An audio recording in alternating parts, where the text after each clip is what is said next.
Good evening.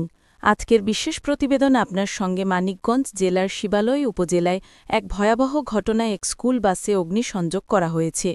গতকাল রাত ১:৩০টার দিকে ঢাকা আরিচা মহাসড়কের ফলসাটিয়া বাসস্ট্যান্ড এলাকায় ঘুমিয়ে থাকা চালক তাজেশ খান ৪৫ বাসের ভিতরে আগুন লাগার সময় দগ্ধ হন।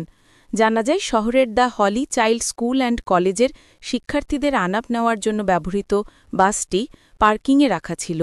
দুর্বৃত্তরা বাসটিতে আগুন ধরিয়ে দিলে মুহূর্তেই আগুন ছড়িয়ে পড়ে।